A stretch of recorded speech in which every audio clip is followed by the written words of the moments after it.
All right, let's go ahead and get this started. Welcome to the March 11th Joint Conceptual Workshop, the Murfreesboro City Council and our Planning Commission. If you'll join me in prayer and pledge. Lord, thank you for this day. Thank you for the rain. I pray that everyone is safe in the rain that we had. Lord, continue to bless us as we seek to serve this community. Thank you for all the people that labor on a daily basis to keep and give us the quality of life that we have in this special place we call home. We pray your blessings over us as we deliberate the issues before us. Give us wisdom and discernment, and give us unity of spirit as we try to plan the forward path for our community. In Jesus' name we pray. Amen. Amen. I pledge allegiance to the flag of the United States of America and to the republic for which it stands, one nation, under God, indivisible, with liberty and justice for all. Righty, good to see everybody here today, and I believe we have a quorum of City Council. Do we have a quorum with the Planning Commission? We sure do. All right, very good. All right.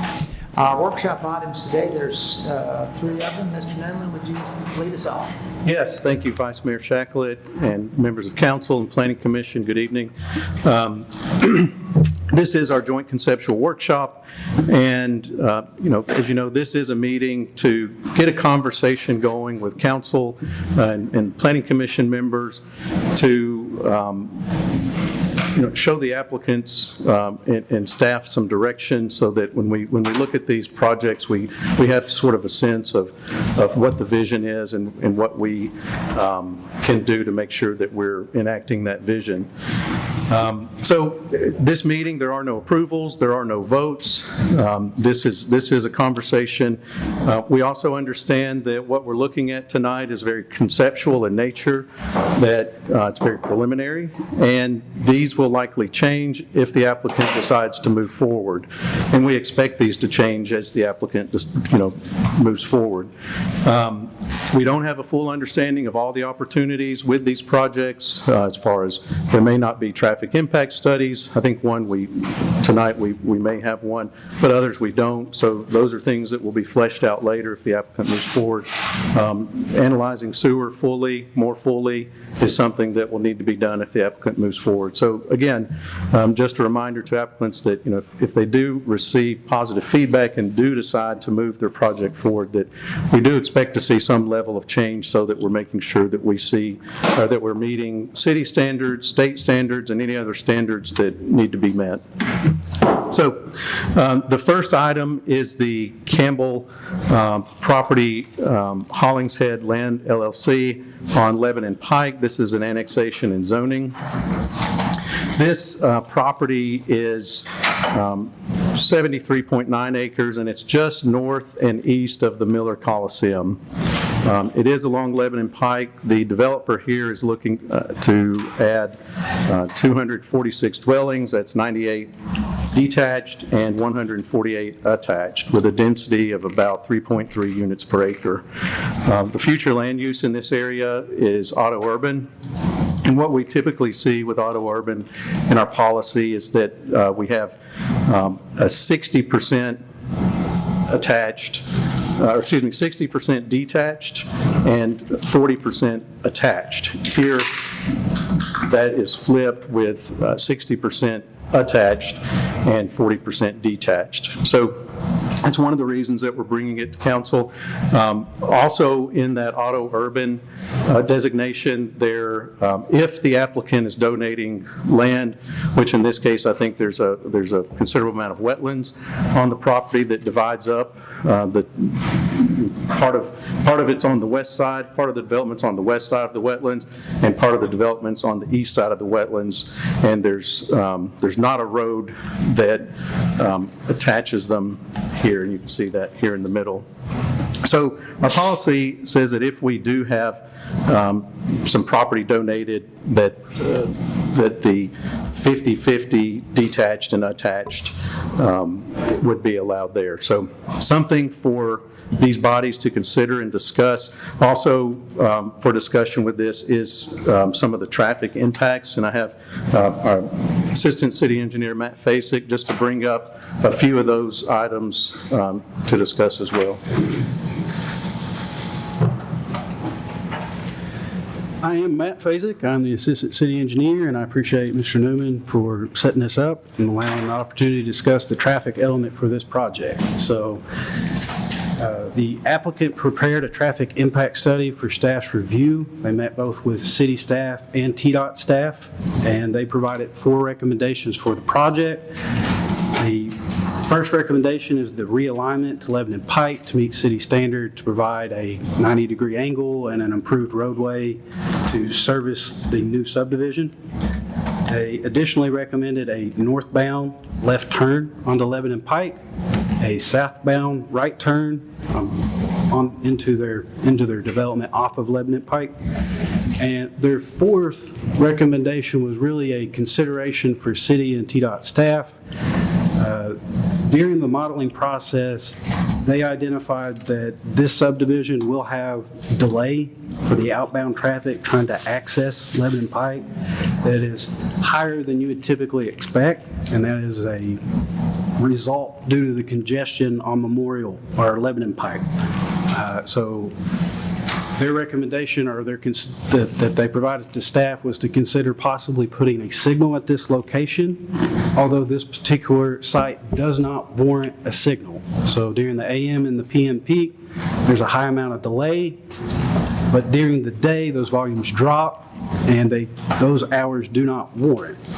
So the recommendation is no signal, but provided that we could provide one if we felt it was appropriate. We discussed that both with TDOT.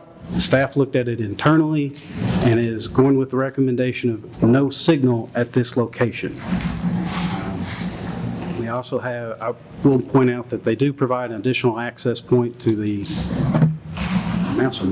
county development to the north. Those were the key points of the traffic impact study. We'd like to have the applicant the opportunity to discuss this project as well, and I'll be here to answer questions afterwards. Thanks. Thank you, Mr. Fasik, Mr. Newman. Matt Taylor of SEC. I also have my clients from Hollingshead Land here with me as well. Ben and Matt did a good job going over the highlights of the project. I'll go over a few more just in detail. As Mr. Newman said, it's about 246 homes that we have proposed here.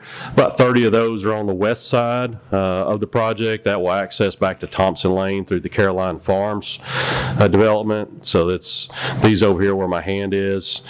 We would construct from Caroline Farms up to our northern property line, this collector street that's on the city's major transportation plan, and then that would connect back through Caroline back down to Thompson.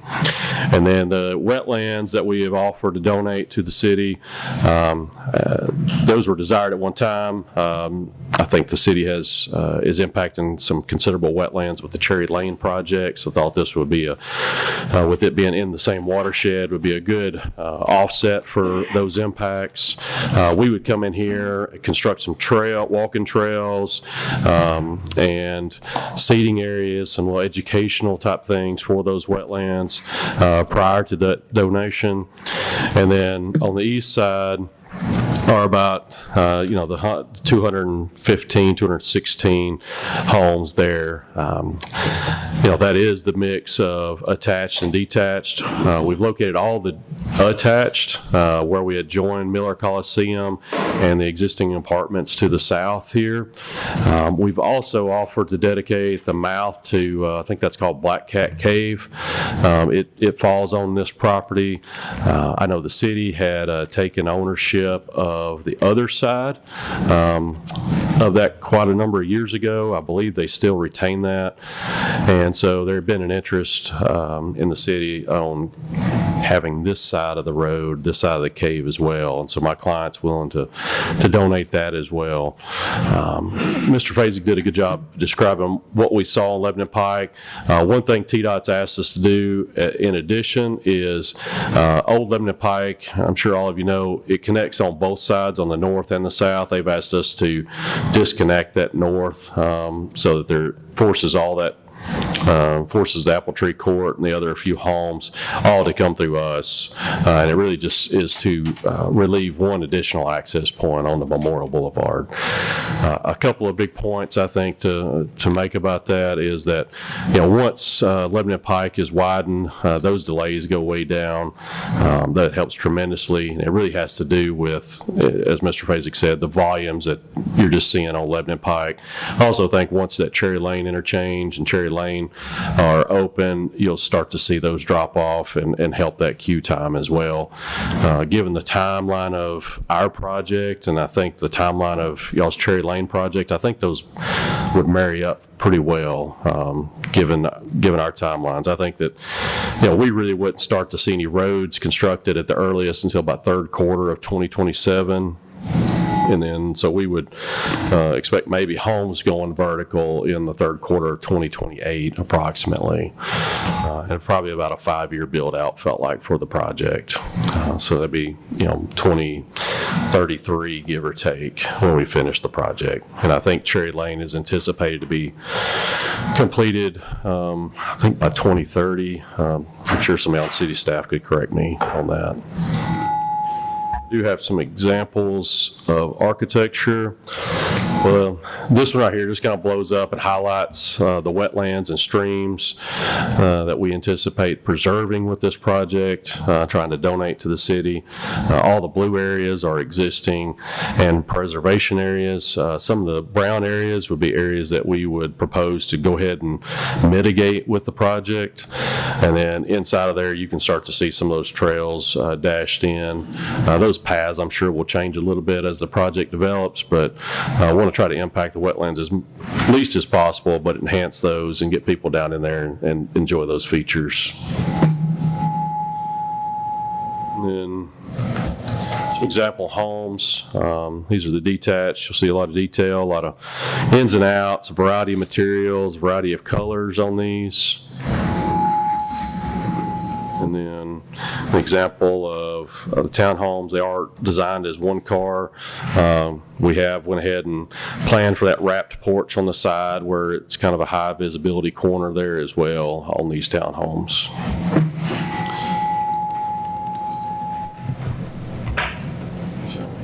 With that, I'll be happy to answer any questions or my clients, either one.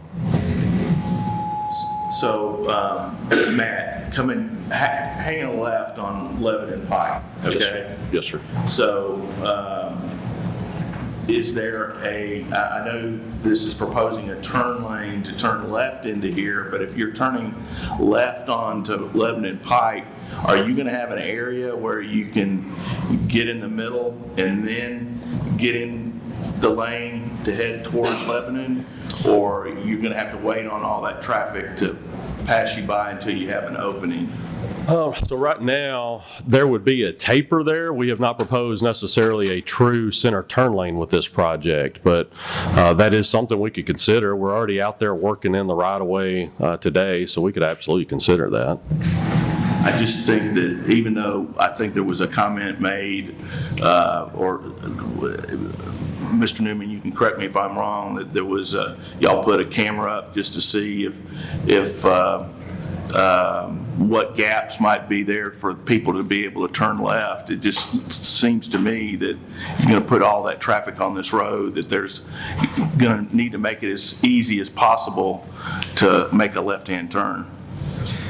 So when they provided their consideration to staff, we wanted to vet that out. So we took an additional step, and staff set up a camera to the roadway to the north there, being the county road, and filmed how much gaps are on Memorial and what type of delays the 40-lot subdivision to the north was experienced.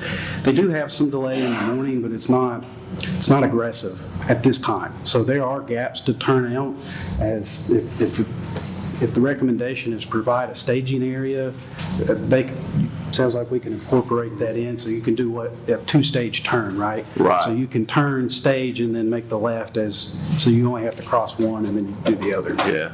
Okay, thank you. Yep. Matt, all these are for sale units, not rental units like that project the county's got out there off of, Off Las Casas, correct. Yeah, we intend for all these, and we would intend to bring this through as a planned development so we could make that commitment where we're not selling to a for rent community, so we could absolutely do that. okay.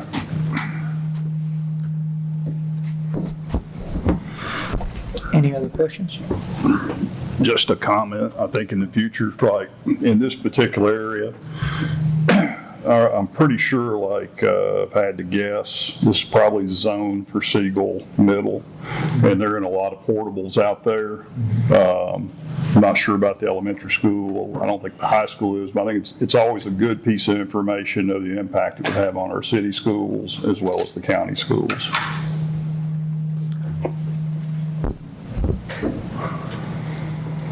That stub, Matt, on the north part that goes into Fairmont, it doesn't line up with that road that's existing there. Is there a building there? There's a couple of houses, I think, on either side of, I think that's probably an extension of General's Court right there, I believe. Oh, okay. Councilman. And so there's an existing stub street there that we were connecting to. Okay.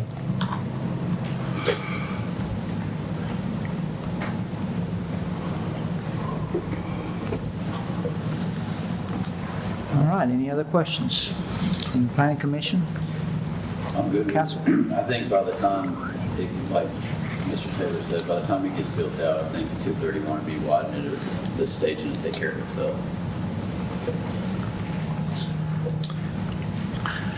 All righty. I would, on the, briefly discuss the auto-urban character and the percentages that we have in that character. I didn't really hear the discussion on the, familiarity or at least comfortability with that. That helps us, know if these bodies are comfortable with that type of percentage attached versus detached. And in this case, as Mr. Taylor discussed, they are donating the wetlands, which is obviously extremely appreciative. That is something that the city needs for the Cherry Lane corridor. And so, like I said, I think a little feedback on that would really help staff, and I think the developer know which way to go with that percentage. It's that 40/60 is what you're talking about? Yes, sir. 40/60. So again, typically we would see with an AUR 40% attached and 60% detached. And here this is, it's the opposite of that. When there is land donated, our policy says it would go up to 50/50. And so just some direction on, the 40/60 or do we need to go to 50/50? Just some discussion and direction on that would be very appreciated. And it's AUR in the future land use map, right, Ben? Yes, ma'am. Ask that again. What'd you I say? said it's AUR in the future land use. Okay. And I would say that the reason we felt like the reason we pushed that a little higher is because of the substantial size of the donation. It's, we're not talking if it was just the cave, I think we'd have a different conversation. But with we're 50% open space, with this particular plan, and felt like that between the size of the donations and the roadway improvements that we're willing to do, it felt like we needed to push that a little higher to help pay for some of that. So that's the reason for the difference there. I think with the substantial donation of the land, I think that justifies the 40/60. I mean, with the wetland credits alone for Cherry Lane, it probably makes it worthwhile. And the walking trail creation of that, Matt, y'all are going to create the walking trails? Yes, sir. We're going to build all those improvements, and so we'll flesh out what those details are, and then after it's built, we'll dedicate that to the city or donate, whatever that looks like.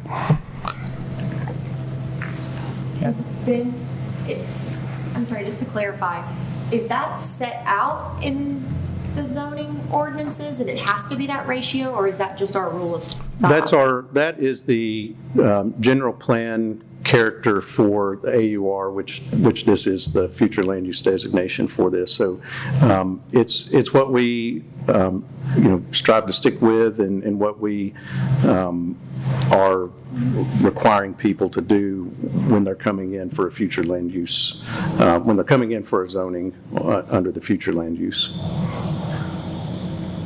So it is or it isn't?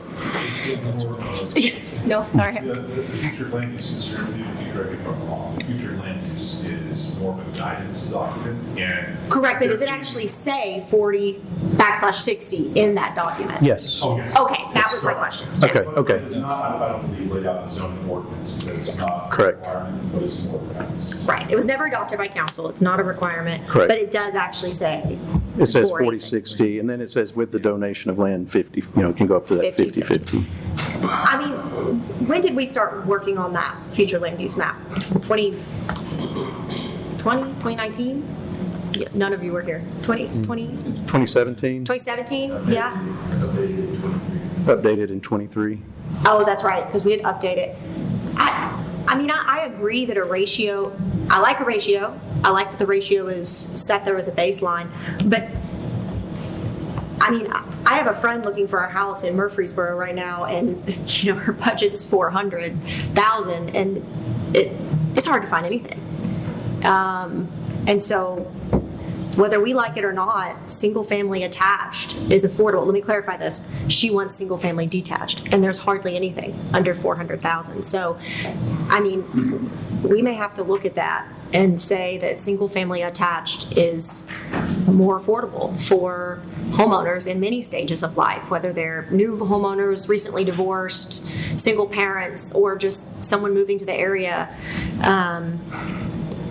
So, I mean, all that to say is I'm fine with the ratio that they've proposed, but I also hate this habit of we've put it in the future land use map, but then we just ignore it every single time. So I don't want to disrespect the hard work of the future land use map and all that it provides us, but we have to have some affordable houses around here, or attainable, should I say, houses around here. So I like the project, but I don't really want to go against the future land use map. So that might be something that we need to talk about from a planning commission level, and maybe we want to revisit that part of the future land use map, or it's really a planning commission decision, not even a council decision, because we never adopted it at council.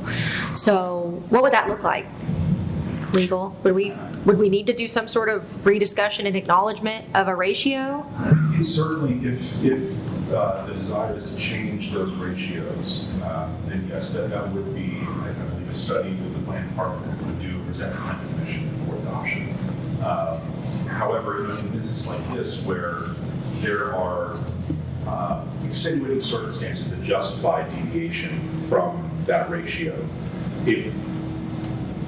that could just become perhaps a practice of the planning commission, that it's more expansive with the types of extenuating circumstances where it allows deviation. Sure. So that could be more of a soft kind of. And I mean, that could even be part of the future, future plan in itself. I mean, it's just one sentence, Certainly, that it would be beneficial to have it laid out. If the desire is to change it citywide, it would be desirable to have that laid out in the future land use plan, so that all the future applicants know what the ratios are. I know, that's why I like it. Right. That's the point of it. Right. And what should the ratio be based upon the future land use? The future land use map says 60/40. Yes. Okay. Now this, unless there's extenuating circumstances like the donation of land, then it actually calls for 50/50. I'm sorry, Greg. And normally what we've done in the past is that 60/40 we also have in the writing within that text as well is the quality, the amenities. There's certain things that go into being able to not have to follow that 60/40. So we wrote it so it is a conversation about the number of houses and the 60/40 ratio. So it's open for discussion each time we sit down and say, hey, it's a 60/40 percentage. But then we talk about walking trails, we talk about those things, and it's designed to get the most out of the development as well as provide the density for the developer. Well, Yeah, I mean, I think it's a great development. I like the mix. I'm fine with it. Just something to think about as we go forward. And just to add one final touch is, it's not just the donation of land, it's the donation of land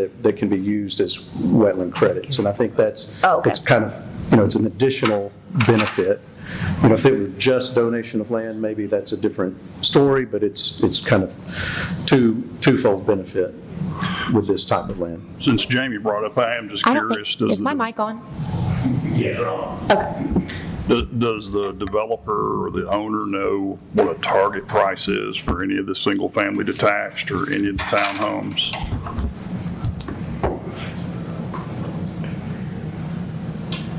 And this is what, 4 years from now? 3 years from now? Yeah, that's what they were just saying. It's hard to, we've seen the market do a little softening, even though it's a recent, but they're thinking the detached are probably in the 5s. I think that's where Caroline Farms probably ended up, and the detached or the attached are probably in the 3s somewhere. Is more than likely. Okay. Okay. All right. Thanks, Matt. If the problem is the fact that we presented an alternative in the document, 50/50, if they did some land donation, then maybe just not phrasing the 50/50 as the option. Oh, I see what you're saying. Yeah, Just say if you these just take that line out, then you're giving the bodies, the planning commission and this council, an opportunity to say, given this circumstance, it would behoove us to switch those to 40/60. It's the 50/50 statement that gives us pause, I guess. I understand. And maybe that's something that we look at as potentially changing that to, as you suggested, to either take that out and let the bodies set what that is if there are these other circumstances. Mitigating circumstances. But looks like a good project. Yes, thank you. I'm good. All right, very good. Next one, Ben. Yes, sir. So next is the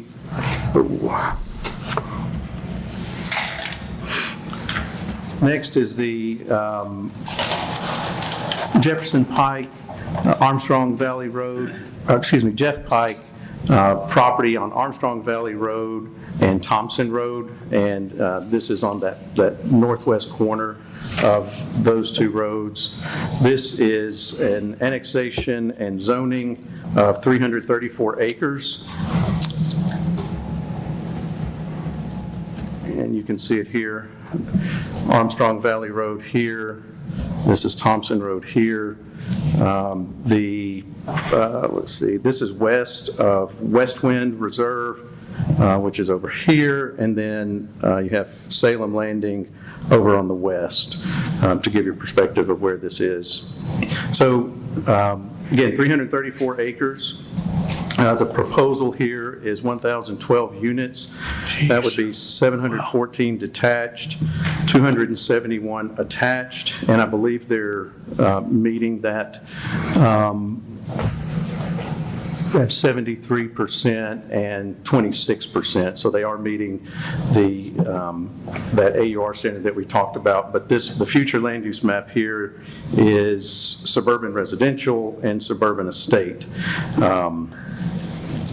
And I'd like to point out too that this area of Armstrong Valley Road, it's a 2-lane road that overtops 2 or 3 times a year on this northern area, and and I have Mr. Fazek here again to talk a little bit more about any traffic considerations. One of the things that earlier when we started looking at this property is ask the applicant to direct and try to work through getting the connections up north and try to lessen the connections to Armstrong Valley Road, because it is a 2-lane road, and there's a creek next to it that may make that hard to upgrade into a 5-lane cross-section or something like that. I think the upgrading of Armstrong Valley Road is fairly limited.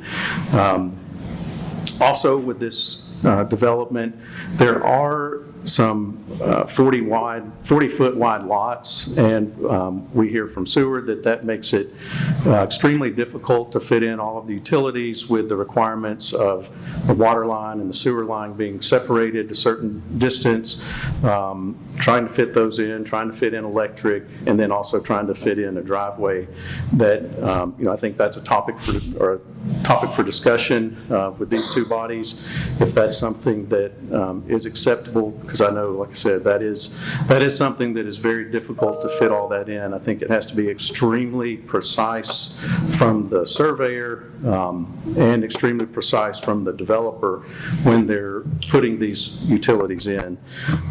So we're bringing this to you because of the amount of and the large area of this development, the traffic connections, and the lot sizes that are proposed here.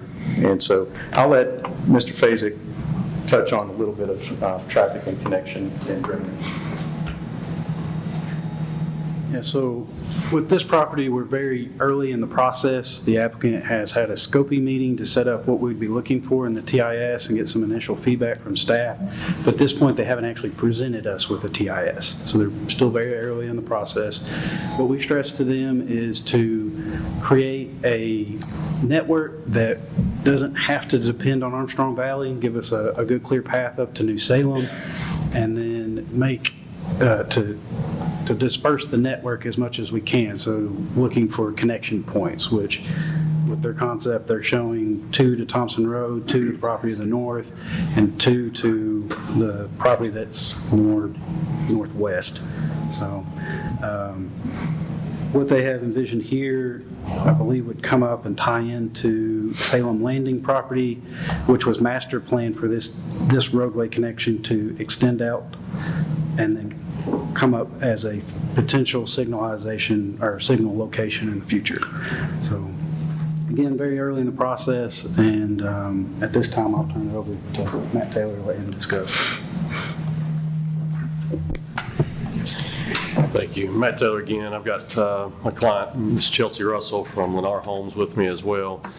And again, Ben and Matt did a good job. The property is a mixture of AUR, suburban residential, suburban estate on the future land use map. And so, at that 3 units the acre, we feel like we're complying with that. I will say we don't have any 1 acre lots, but we've put those areas primarily over in green space or open space. And then we've maintained large portions of the property as open space. We got about 30% of the property today dedicated as permanent open space. That's about 100 acres. And a large part of this plan was driven by, our conversations with staff and the need to try to find an alternative to Armstrong Valley. And so, as y'all know, Armstrong Valley and Thompson are going to be signalized with the next section of the Salem Landing project. Y'all saw that zoning, I think, about 6 months ago. And so, after staff kind of challenged us, asked us to help look at that, we came up with this concept to really make Thompson Road, have it sweep up into our property. And then, our thought is that it would continue into Salem Landing and then continue on up to New Salem. Follow my hand. These black lines represent, future roads that were adopted as part of the master plan with Salem Landing. The spacing that you see on these connections to New Salem Highway, meet TDOT's criteria for signals at each of those locations. Obviously, those warrants have to be projected or be meeting those. But we do see that as a pretty viable alternative to take that load off of Armstrong and put it back onto Thompson Road and our new road, and so be able to construct that. This portion of the Thompson that we would construct through our property, we envision that as like a street lined, a true street tree lined segment of the road, curb and gutter, immediately followed by berming and landscaping, so that, try to aid in some speed control with that, as well as protect the future homeowners that would be coming along through here. With this size project, it's going to be many, many years. I think that we're projecting, not finishing build out here until about 2037. So, well into the next decade. This is not going to happen overnight. Our first phase that we anticipate is building this whole spine road from connection to Salem Landing on the west, all the way to Armstrong on the east, and then trying to, bring our amenity center on. This is a very sizable amenity center. We've not done that full program in there, but it will be very robust with this many homes. It needs to be, it screams to be, deserves to be. And so very excited about that. We have preserved on the north, we've planned to preserve the existing tree rows inside those fence lines or property lines. The south, really, there's not really much there worth preserving. Most of that is either not there, does not exist, or is getting disturbed by the neighboring property. We are also looking to do something fairly unique, is preserving some of these internal fence rows and tree lines, and making these kind of split boulevards here, and then running our walking trail and greenway not only along the creek stream bed, but also along these internal to this median here. We are going to remove this crosswalk here. We, after some discussions, feel like that's a little not non-desirable, and so we're going to look to integrate a more meaningful open space amenity to the west side of that collector. But then we've also got smaller pocket parks spread around even on the east side, in addition to this large amenity space here as well. We've got two different sizes and styles of townhomes here on the west side. That's where all of our townhomes are, which is where the AUR designation is on the future land use map. We've got a 2-car garage and a single-car garage. And then on the east side, all of this is detached homes. So the more orange color is the 40-foot wide lot that Mr. Newman mentioned, and then the lighter yellowish are the 50. And so there's about 260 of the 40-foot and about 480 of the 50-foot wide lots. I think that. So again, and then I've got some. How do you clear that off, Ben? There we go. Thank you. And we are in the process of finalizing our traffic impact study for staff to review, where we are studying the intersection of Veterans and Armstrong, as well as the intersection of Thompson and Armstrong, and then all of our project access points onto Armstrong or Thompson there as well. We do anticipate, some turn lane improvements where we can. Improving Armstrong, as Mr. Fasig said, is difficult because it's so close to the stream. That's one reason why staff has challenged us, look at some other north-south alternative here. Some examples of homes, each of these, we've got 4 or 5 different collections or models of the single family. Each of those comes with a variety of materials and building elevations. So, with this many homes, you've got to have a nice variety. So those will be spread throughout the neighborhood.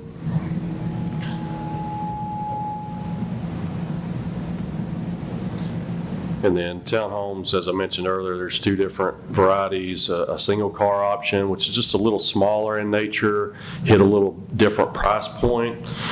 And then a 2-car garage option as well.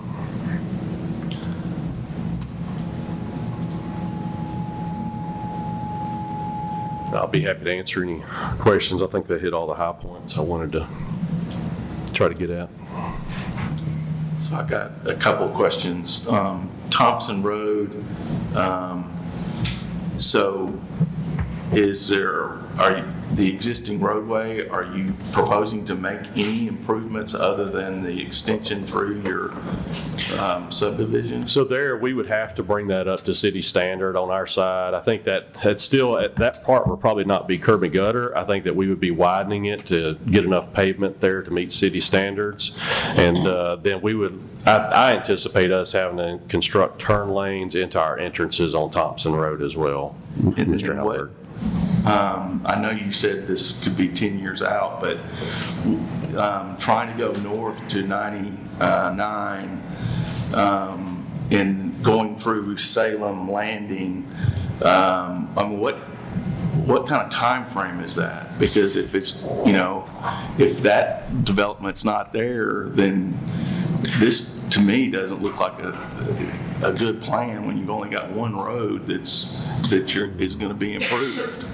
One thing that we have talked about, we've not pursued it very hard, didn't want to until after this meeting, was, potentially doing a development agreement of some kind where this road goes ahead and gets constructed. There's obviously a couple of parties involved in that, and so we got a lot of work to do there. But that was one thought, to go ahead and try to accelerate that in some fashion, whether that's through impact fees or some sort of participation. We've got to do that, but that's been one thing that's been floated internally. What about sewer capacity? So I'll let Ms. Smith correct me if I'm wrong, but I think we're okay with that. There's a 15 or an 18 inch on just across the street on the east side of Armstrong, and this flows into, I think it's the overall creek basin. So there's a good amount of capacity left there. At this density, I think we fall well within those ranges. I think that lines up with everything we talked about.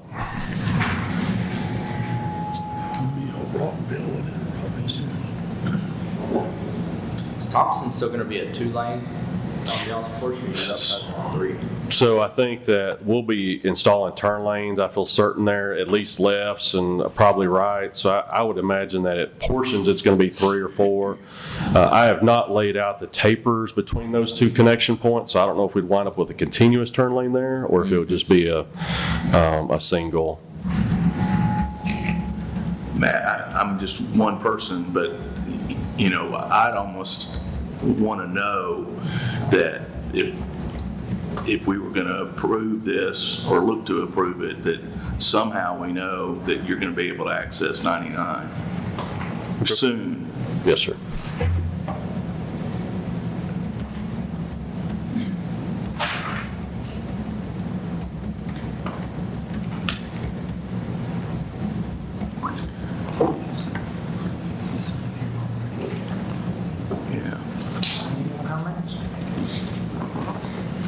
Feedback. This is what this is for. That's mine or yours? Is that mine? Is that Rockville High School in the lower left? Yes, sir. That's the whole campus. That's the middle and the high school there. Yes, sir.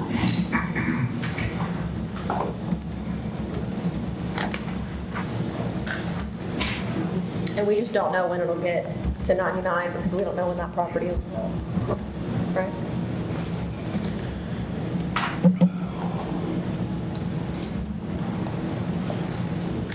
But your comment was that you were going to try to work on that prior to even the development happening, correct?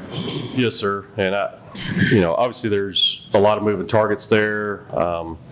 There's been several deals floated for portions of this property, but we feel like this connection needs to be made before the next segment of that property gets developed. And so the cost of that extension has been a opportunity that we've not been able to overcome when we're looking at that property. And so hopefully that this project in some fashion could help achieve that opportunity, if you will.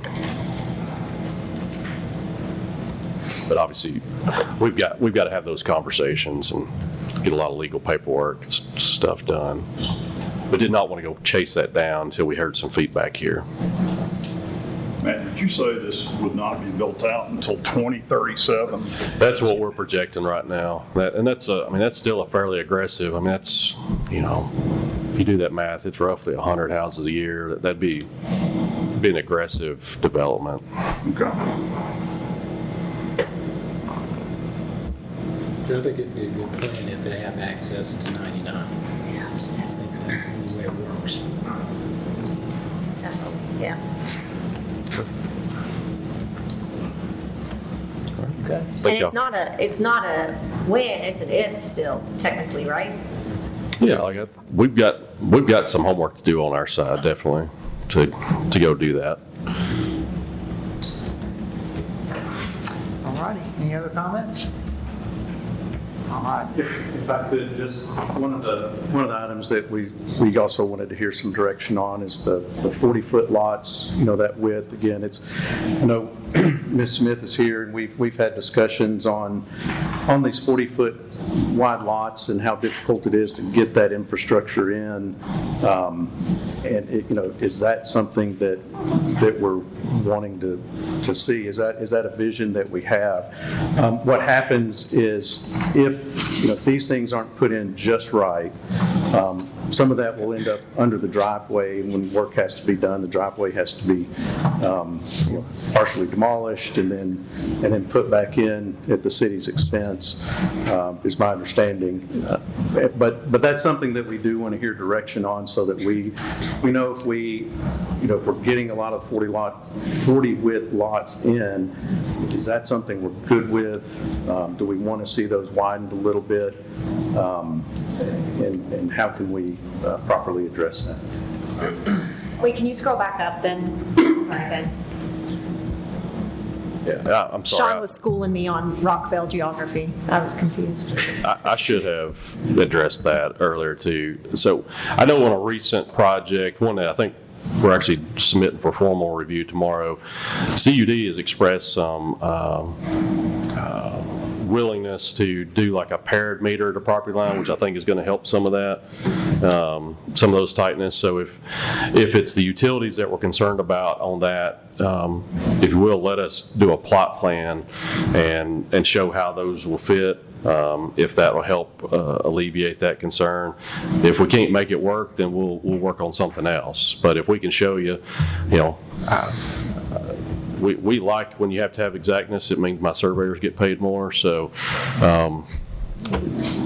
but we would like the opportunity, I think, to at least try to work on that a little bit. So if we can't make it work, we'll take them off. So the question from staff was, are we okay with the 40-foot wide?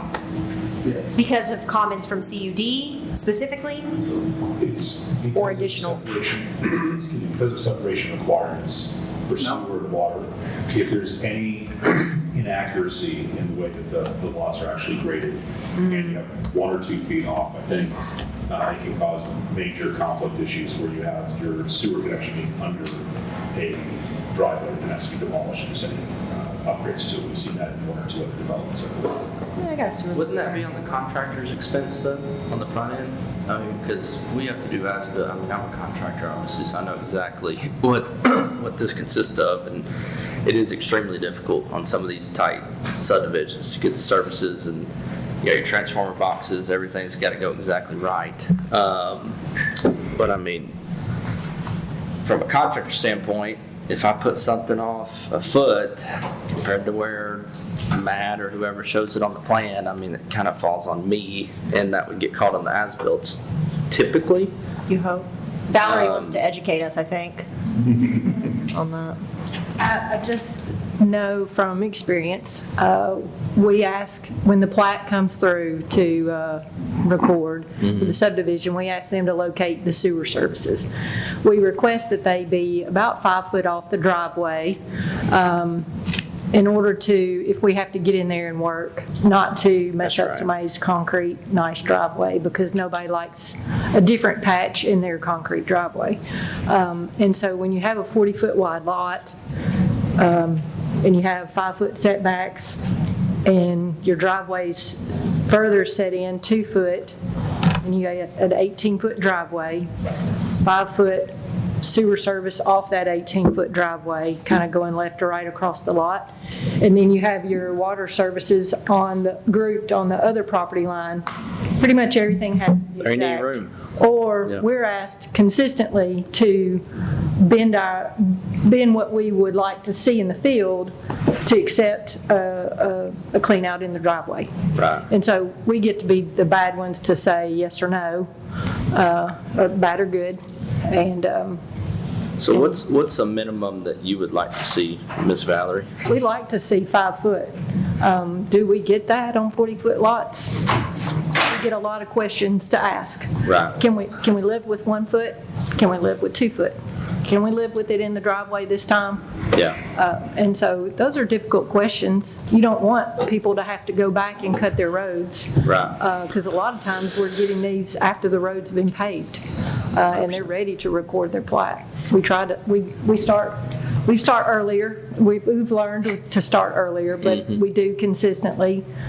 And as Matt says, he likes the surveyors to be perfect, but that requires everybody to pretty well be perfect. It happened at my house after the foundation was poured.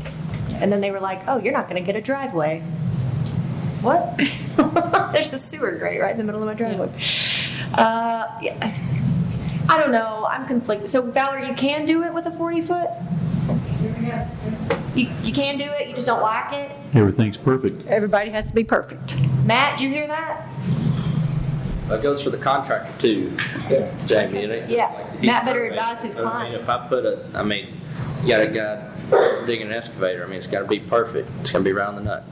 So, there's let not. us- And I think what Valerie's concerned about is if there's an issue with the service after contractor gets done and as-bills are recorded and everything, and she agrees to a 2-foot, that's the issue that she's running into. You got to rip up so much driveway because the clean out's a foot off of it. And then the city's got to pay to fix it at that point, or MWRD. Matt, if 40's, the tolerance on that is so tight, what would be desirable? 42, 45? That's why I say, let us do like a plot plan that shows all these things. And, again, as Mr. Carroll said, some of that's on the execution side. And even, we still have instances where somebody's on a 50 or 65-foot wide lot and somehow they get it off in the field and they have to go correct it.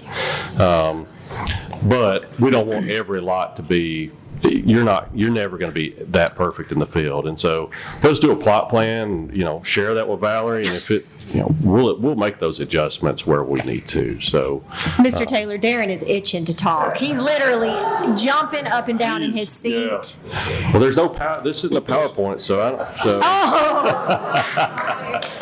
I will say, while Darren comes up, I will say, Mr. Gore, could we hear from you?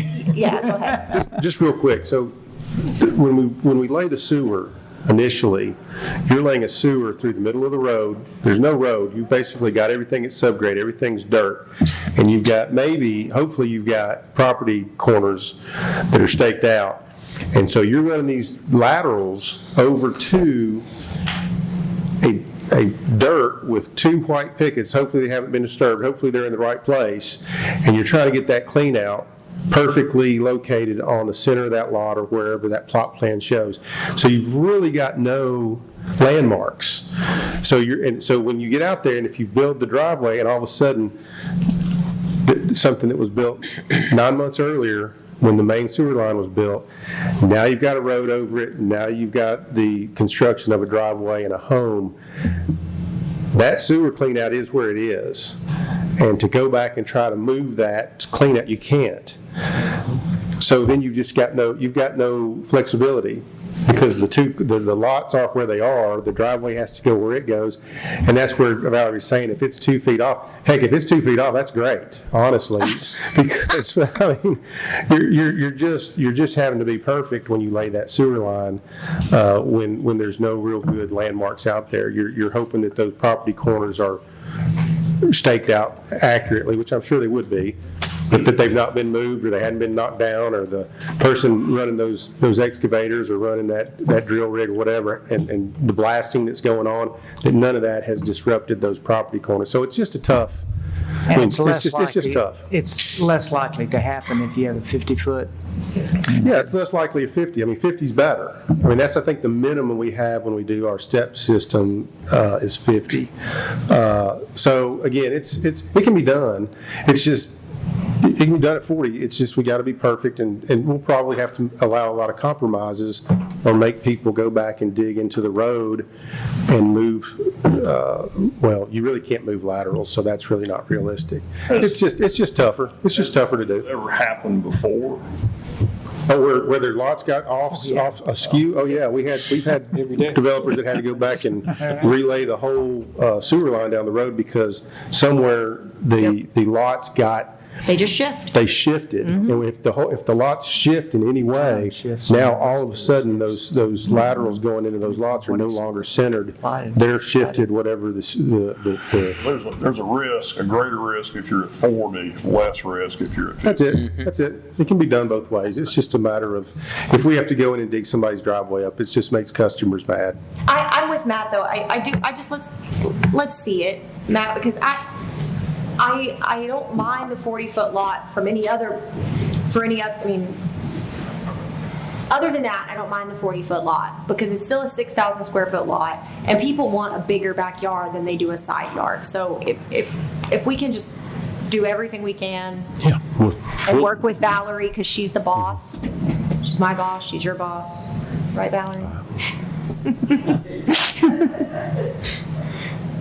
Well, as you're considering different alternatives, is there something between 40 and 50, what you were mentioning?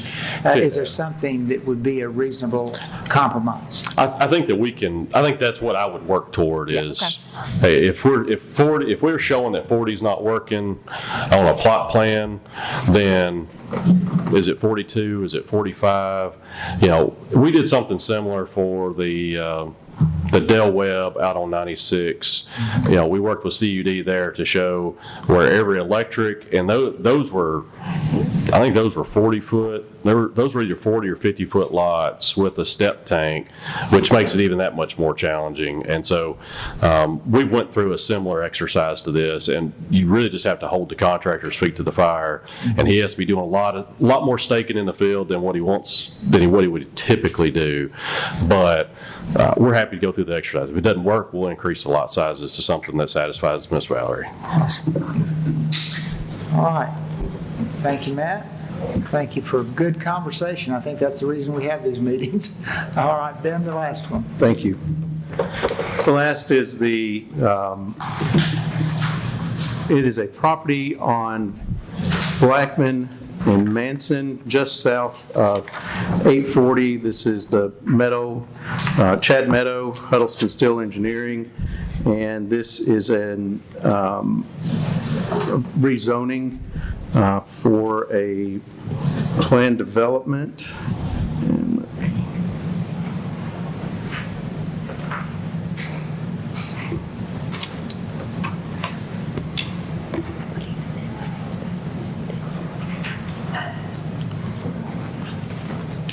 So this is Manson Pike here.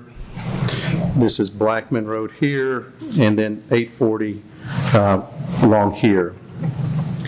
There's a 61 acres, and the developer's proposing mixed use with retail on the bottom, apartment condos above, some office space as well, hotel, and then some single-family detached. And the future land use map here is employment generating. And so those tend to meet that character.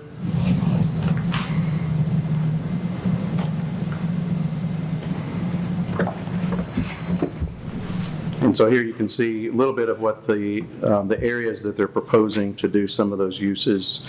And I'll let the applicant speak a little bit more about this. But the reason we wanted to bring this to you is that this area is a little bit detached from where some of the other development is happening a little bit further over this way where Veterans comes in, and you have the Vanderbilt property, hospital property that's over in this area.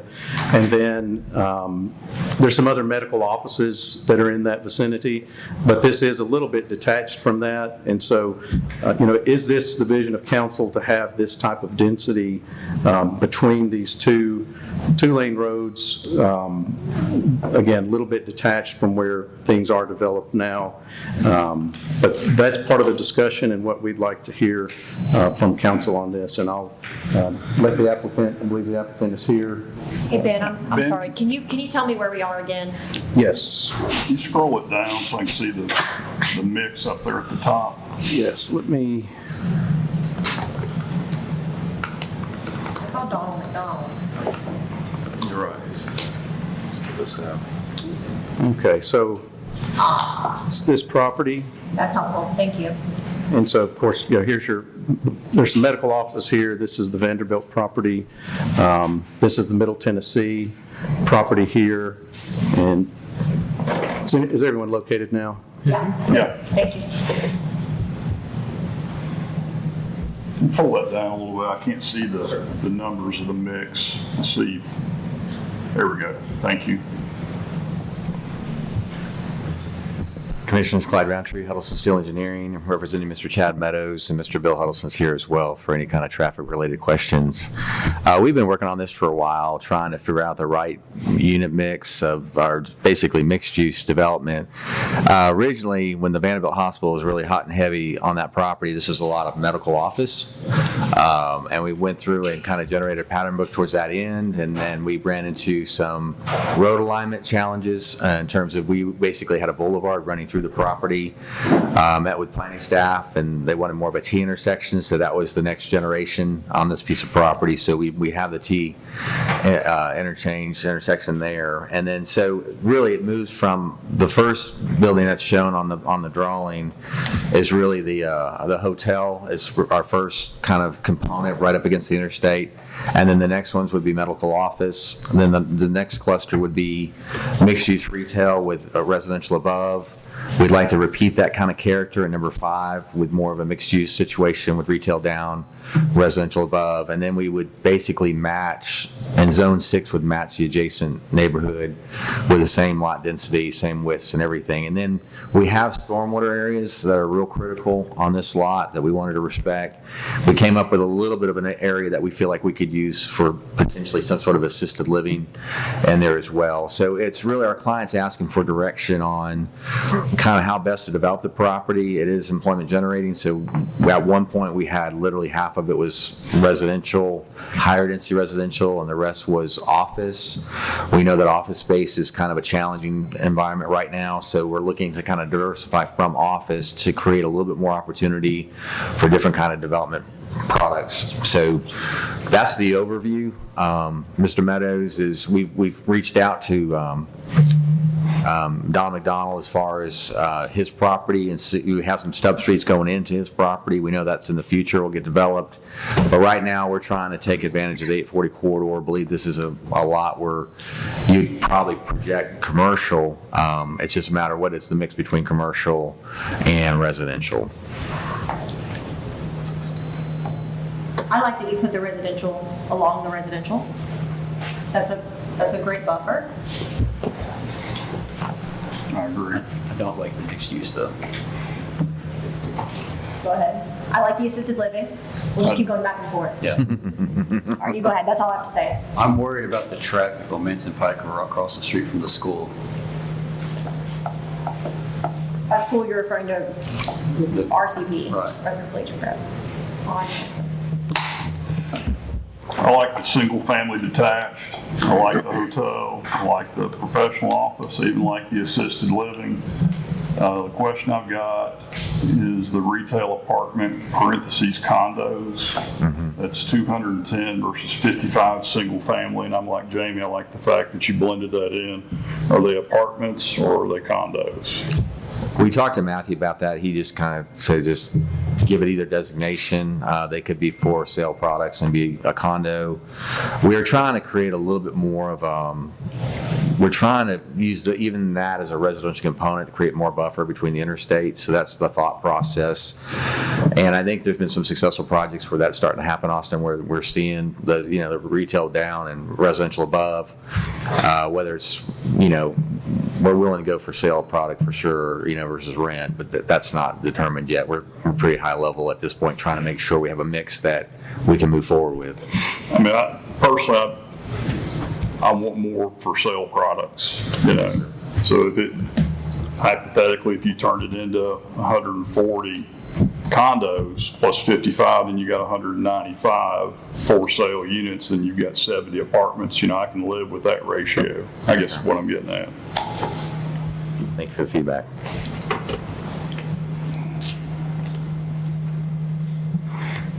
Can you talk a little bit about, getting in and out of here, especially the bridge over? Bill, can you come up and address that since you kind of studied that personally?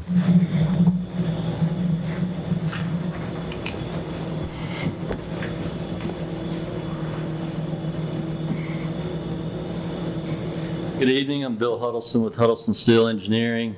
We were asked to look at that southwest access that seemed to be the most critical with the bridge coming over Blackman Road coming over the interstate. We did do a site distance study there and the site distance is adequate. Say that again?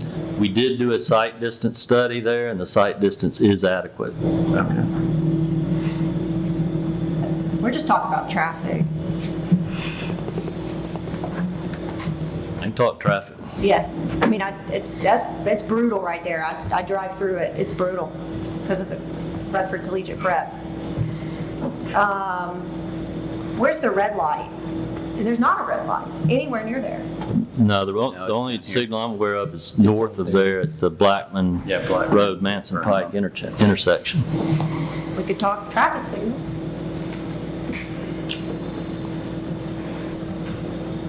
You don't think about a traffic signal. I mean, if you're going to have, what is that, 210 residences plus 55, so 265 residences plus how many ever doors for assisted living. I don't know if they'll have cars, but workers, professional office space, hotel, I don't know.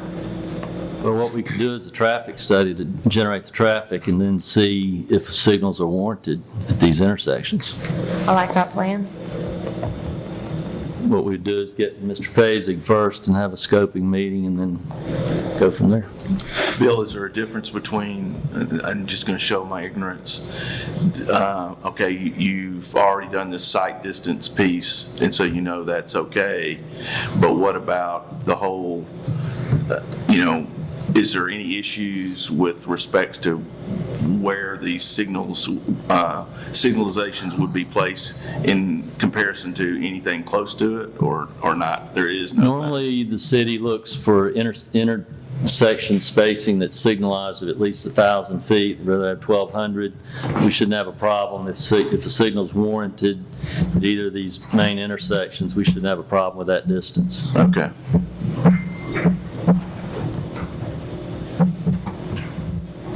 So I think feedback, what I'm hearing is you're worried about apartment and condos? Two of the council members? The mix. Preferably more for sale, single-family homes or condos versus apartments. Are you saying more as in you're open to a ratio? Yeah, ratio. Okay. All right, just to confirm. Our future land use designation for the employment generating limits the residential to, I believe it's 30%. What is this currently? On those. I don't know. So, percentage of square footage. 30% of the square footage of the land or of these spaces? It's a PR, isn't it a PRD? Well, it don't matter. It'll be a PUD, but still 30% of what? 30% of $1 million. I'll take it. Residential must trail employment generating and is limited to less than 30% of overall development area by square feet. Development area by square feet. So how many acres is this? Does that count when you're building vertical? 10.8, The lawyer up here has a lot of clarifying questions. 17.1, 21.7, 30.5. I hear math. You let me know when you're done. It's around 38, almost 39 acres. Total? That's what I've counted up there Is on that that 39 column. acres? All right. I know Matt's got his who's got a calculator? Ben?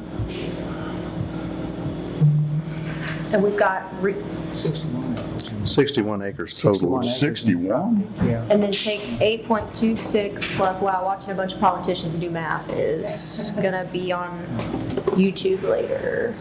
It's 61 acres. Plus 6.3, and do we count assisted living as residential? It's not, okay, I didn't think. So 23, so if you're just counting single-family detached, the apartment parentheses condos, and then apartment parentheses condos, it's 23.36 acres. And what was the total? 61. So it's That's close. 30%, yeah. Is that, and what does the future land use map say? Employment generating, E.g., I mean, what's it say, percentage? it's 30%. Sits right at it. It's more, 38%. 38.